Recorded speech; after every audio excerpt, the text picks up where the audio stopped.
아리마대 부자 요셉에게 한 친구가 찾아와서 핀잔을 줬습니다. 자네 미쳤어? 그렇게 비싼 돈을 들여서 만든 무덤을 십자가형 당한 죄수에게 주다니. 그러자 아리마대 부자 요셉이 별거 아니라는 표정으로 대답을 했습니다.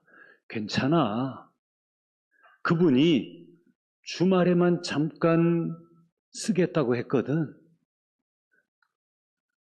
주님은 정말 주말에만 잠깐 그 무덤을 쓰시고 부활하신 것이지. 비록 유머이지만은 의미가 있습니다. 우리 주 예수님은 우리를 위해 이 땅에 오셨고 십자가에 달려 죽으셨지만 3일 만에 다시 살아나셨고 40일 만에 승천하셔서 하나님 보좌 우편에 앉으셨습니다. 오늘 읽은 요한계시록 19장 11절 이하의 말씀은 하나님 보좌 우편에 앉으신 교회의 영광스러운 머리가 되시는 주님께서 백마를 타시고 위엄차게 재림하시는 모습을 볼 수 있습니다. 여기서 백마를 타셨다. 그것은 승리, 정의, 또 거룩함을 상징하는 것입니다. 초림의 주님이 이 땅에 오실 때에는 평화의 왕으로 오셨습니다. 그러나 이 땅에 존재하는 모든 죄악을 섬멸하시고 당신의 나라를 완성시키시고 다시 오실 주님의 재림은 승리의 왕으로 심판의 주로 오시는 것입니다. 대선 때마다 단골 후보로 나오는 허경영, 그리고 신천지 2단의 교주인 이만희도 종종 백마를 타고 등장하는 그런 사진이나 영상을 볼 수 있습니다.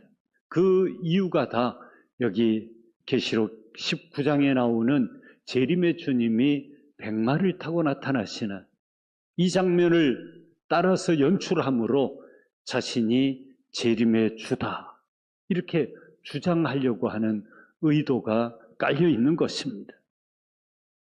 요즘 생명의 말씀 선교회라고 하는 이단이 임박한 종말론을 주장하고 있습니다. 이 선교회는 유병원, 박옥수와 함께 구원파 이요한의 계열입니다. 이요한 교주가 최근 설교에서 우리는 에녹처럼 죽지 않고 주님 앞에 갈 수 있는 시대에 살고 있다. 이런 얘기를 자주 한다는 것입니다. 그러면서 세상 끝이 이제 얼마 남지 않았으니까 교회 밖의 생활은 별로 중요하지 않고 항상 깨어있어 전도하고 노동력과 시간, 물질 모든 것을 다 바치라. 그렇게 유도하고 있다 하는 것입니다. 실제로 1억 건축 헌금을 위해 가지고 거기에 속해 있는 청년들이 건축 알바를 하고 있는데 생명의 말씀 선교회 소속 청년들이 한 달에 한 번은 토요일에 각자 아르바이트를 해가지고 받은 급여 전부를 청년의 이름으로 건축 헌금으로 바치고 있다 하는 이야기를 전해 듣고 있습니다. 종말신앙, 이것은 예나 지금이나 성경이 가르치는 중요한 교리이지만은 일상도 다 무시하고 가정도 뒷전이고 교회만 집중해라. 그것은 성경적 가르침이 아닙니다. 가정과 일터에서 최선의 삶을 살면서 주의 일에 힘쓰고 하나님 나라를 소망하라고 하는 것이 성경의 가르침이죠. 성경을 왜곡하지 말아야 합니다. 거기서 정통과 이단이 갈리는 것입니다. 오늘 본문 11절 말씀에 백마를 타신 예수님이 등장하시는데 그 이름을 충신과 진실이라 했습니다. 여기서 충신이라는 것은 믿음직하다, 신실하다. 그런 뜻으로 성자 예수님께서 성부 하나님의 뜻을 신실하게 이행하사 인류 구원의 일을 기필코 완성하실 것이다. 그런 뜻에서 백마를 타신 예수님의 이름을 충신이라 그렇게 붙였고, 또 진실이라고 하는 것은 숨김없이 참되다 그런 뜻이어서 백마를 타신 예수님은 어떤 흠도 티도 없는 진실하신 분이시다. 이름하여 충신과 진실이라 그렇게 붙인 것입니다. 이처럼 신실하시고 참되신 분이시기 때문에 인류 역사의 마지막에 오셔서 그 결말을 공의로 심판하실 수 있는 유일한 분이시다 하는 것이죠. 그런데 오늘날 우리가 살아가는 세상은 옳고 그름은 없고 좋고 싫음만 있는 그런 세상이 되어버리고 말았습니다. 그러다 보니까 말로는 공정을 외치지만은 그 공정의 기준이 오로지 자기 생각에 달려 있는 것입니다. 내가 좋으면 옳은 것이고 내가 싫으면 그런 게 되어버린 이런 세상 가운데서 정말 신실하시고 참되신 분은 오직 12절의 말씀처럼 눈이 불꽃 같으신 재림의 주님 그리고 하나님의 말씀밖에 없는 줄 믿습니다. 16절에 보시면 또 그분은 만왕의 왕이요 만주의 주가 되신다 했습니다. 이 또한 하나님의 말씀과 성령의 조명을 통해서만이 우리의 구원자이신 주님을 우리가 조금이라도 부분적이나마 이해할 수 있고 절대 신성을 가지신 그리스도에 대한 이 완전한 지식은 그리스도 자신밖에 알 수 없다 하는 것입니다. 개미가 코끼리의 발등에 올라가 가지고 여기는 이 산과 같더라 그렇게 얘기하겠죠. 개미가 아는 범위에서는 코끼리 발등이 산처럼 보일 것입니다. 개미의 수준에서만 이해가 되는 범위인 것이죠. 그러나 우리가 그리스도를 안다고 하는 것은 어쩌면 그보다 더 작은 부분밖에 모를 것입니다. 그것이 주님이시요 그리스도에 대한 우리의 지식이자 믿음입니다. 그런데 이와 같은 그리스도께서 13절 말씀에 보면은 피 뿌린 옷을 입으시고 재림하시는 것을 볼 수 있습니다. 물론 이 피는 그리스도 자신의 피가 아니고 그리스도를 대적하는 사탄, 그 적그리스도의 세력과 주님이 싸우시는 가운데 이 사탄과 적그리스도가 흘린 피의 흔적이죠. 이사야 63장 3절에 내가 노함으로 말미암아 무리를 밟았고 분함으로 말미암아 짓밟았으므로 그들의 선열이 내 옷에 튀어 내 의복을 다 더럽혔음이니 하신 말씀이 이루어진 것입니다. 결국 이것은 그리스도께서 마지막 재림의 때에 이 땅에 재림하셔서 모든 악한 마귀의 세력, 거짓 선지자들을 물리치시고 그들과 싸워서 승리의 계가를 이루시고 그들의 피가 승리하신 주님의 옷에 묻어있는 그 상태를 우리에게 보여주는 것입니다. 이처럼 승리의 깃발을 나부끼며 재림하실 그리스도의 이름을 13절 후반절에서는 뭐라고 소개하고 있습니까? 하나님의 말씀이라 했습니다. 요한계시록을 기록한 요한이 기록한 또 한 권 중에 요한복음이 있죠. 요한복음 1장 1절에 태초에 말씀이 계시니라 이 말씀이 하나님과 함께 계셨으니 이 말씀은 곧 하나님이시니라 했습니다. 예수님은 마지막 때에 19절에 나오는 짐승, 여기서 말하는 짐승은 적그리스도를 가리킵니다. 이 적그리스도를 심판하시고 또 적그리스도를 심판하신다고 하는 것은 역으로 보면 성도들에 대한 구원의 역사인 것이지. 이렇게 구원함을 얻은 성도는 14절의 말씀처럼 희고 깨끗한 세마포 옷을 입고 어린 양의 혼인잔치에 참여하게 되는 거룩한 신부가 되는 것입니다.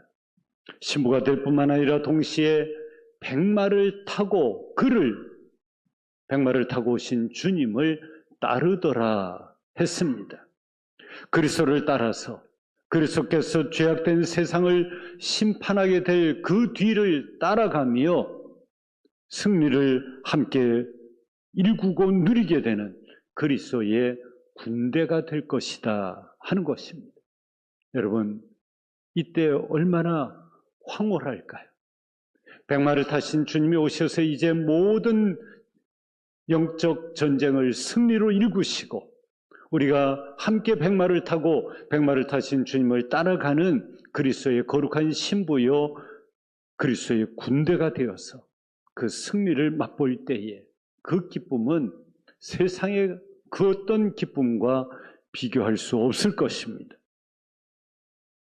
15절 말씀에는 최종적인 심판에 주로 오실 예수님께서 검과 철장과 그리고 포도주 틀을 밟으실 것을 말씀하고 있습니다. 그렇게 해서 만국을 다스리실 것이라고 하는 것이죠. 그러므로 그리스도의 군대인 우리도 주님 닮아서 말씀의 검, 즉 하나님의 말씀으로 무장할 필요가 있습니다. 나중에 아니라 지금 그렇게 해야 할 것입니다. 하나님의 말씀, 이것이 백마를 타신 예수님의 영광스러운 세 번째 이름입니다. 그 첫 번째 이름은 앞서 소개한 것처럼 11절에 충신과 진실이라고 하는 것이 우리 주님의 이름이고, 두 번째 이름은 12절 끝에 보시면 자기밖에 아는 자가 없고 한 것처럼 개미가 코끼리를 다 이해하기 어려운 것처럼 그것과도 비교가 안 되는 것이 우리가 그리스도를 안다고 하는 것입니다. 우리는 그리스도의 깊이와 높이와 넓이를 도무지 알지 못하는 것입니다. 마지막 때에 예수님은 친히 진노의 포도주 틀을 밟겠다고 했습니다. 이 포도주 틀을 주님이 밟으시면은 으깨지지 않을 자가 없습니다. 성지에 가보면은 그 노상에 포도주 틀이 있습니다. 마치 계단식 농사처럼 위에 포도주 틀이 있고 거기에 포도를 넣고 농부가 밟으면은 그 포도주 틀의 끝쪽에 구멍이 생겨서 아래 포도주 틀로 그 국물만 쭉 포도주 물만 즙만 내려오는 것이죠. 농부가 밟아도 포도주가 다 으깨지는데 주님이 심판에 주러 오셔서 적그리스도와 거짓 선지자들 모든 죄악된 자들을 밟으시고 진노하시면은 그 진노에서 벗어날 수 있는 사람이 아무도 없다는 것이죠. 우리도 죄에 대해서는 이처럼 거룩한 분노를 가지고 주님이 마지막 때에 그들을 심판하시는 이 거룩한 영성을 우리가 가질 필요가 있습니다. 우리가 이렇게 성경을 알고 또 성경의 알짜배기인 복음의 종말을 안다고 하는 것은 우리의 삶에 얼마나 큰 복인지 모릅니다. 16절 말씀에는 백마를 타신 예수님의 영광스러운 네 번째 이름이 쓰여져 있는데 그 이름은 만왕의 왕 만주의 주라 했습니다.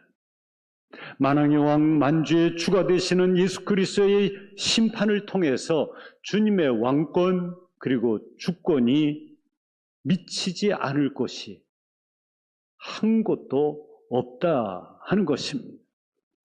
17절 후반절에 하나님의 큰 잔치라고 하는 표현이 나오는데 이 잔치는 종말에 있을 하나님의 심판을 가리키는 것입니다. 악인들은 멸절되고 예수를 믿는 성도들은 영멸에서 영생으로 옮겨지는 그야말로 복음 중의 복음, 그 현장이 바로 어린 양의 혼인 잔치 자리인 것입니다. 이때는 마치 애굽에 내린 10번째 재앙으로 말미암아 애굽의 왕으로부터 신하와 노예와 모든 짐승에 이르기까지 초태생은 다 죽어갔던 그런 심판이 임하고 그로 인해 하나님의 영광이 크게 드러났던 것과 같은 일들이 정말 더 크게 벌어지게 될 것입니다. 19절 말씀에 보시면은 백마를 타신 예수님에 의해서 두 짐승, 즉 여기서 말하는 짐승으로 표현된 것은 적그리스도이고 또 하나는 거짓 선지자입니다. 그 둘이 20절 끝에 보면 산채로 유황불 붙는 못에 던져질 것이라고 했는데 여기 유황불 붙는 못이 바로 지옥인 것이죠. 그 말 탄 자는 예수 그리스도를 가리키고 있습니다. 우리 본문 19장 19절의 말씀을 다시 한번 같이 읽겠습니다.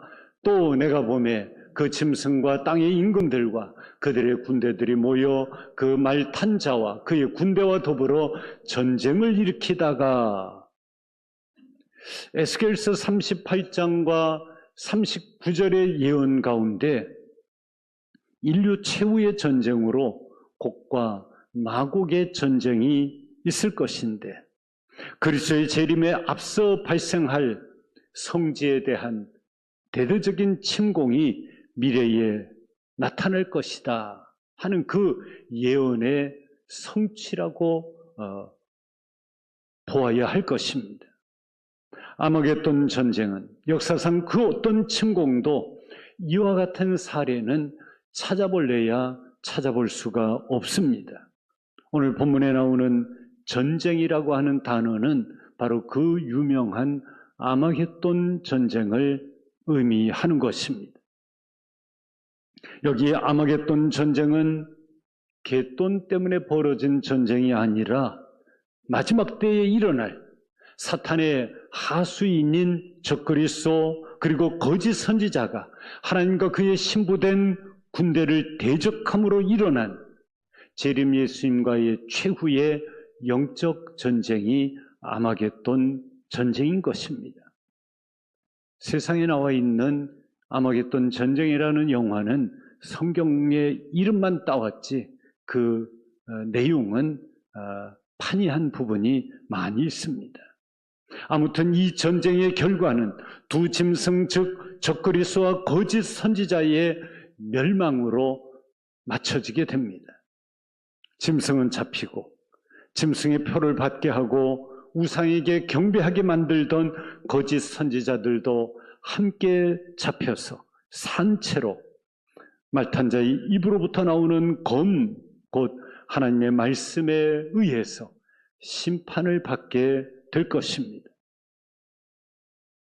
주의 재림이 가까운 이 마지막 때를 살아가는 이때에 이미 예수를 믿어서 구원함을 얻은 성도들은 15절의 말씀과 같이 미리미리 좌우에 날선 어떤 검보다도 예리한 이 하나님의 말씀을 읽고 묵상하고 또 말씀을 듣고 실행에 옮기는 가운데 말씀의 경고를 마음에 담아 살아가게 되므로 마지막 이 진노의 심판에 처하지 말아야 할 것입니다.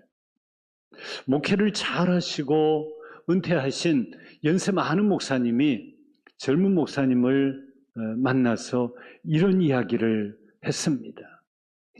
내가 오래 목회하며 말씀도 많이 전하고 많이 읽었지만은 또 설교를 한다고 했지만 정말 성경이 기록된 이 한 절 한 절 단어 하나하나가 살아있는 하나님의 음성이라고 하는 것을 내가 더 많이 정말 절박한 심정으로 깨닫고 전하지 못했던 것 같다. 이제 젊은 목회자는 남은 목회하는 동안에 하나님의 말씀 한 절 한 절이 살아있는 하나님의 기록된 계시의 말씀으로 100% 아니 1000% 믿고 순종하는 마음으로 전하기를 바랍니다 하는 권면을 했다고 하는 것입니다. 굉장히 중요한 것이죠. 목회자만 그럴까요? 말씀을 대하고 읽고 묵상하고 아멘으로 받는 우리 모두가 그러해야 할 것입니다.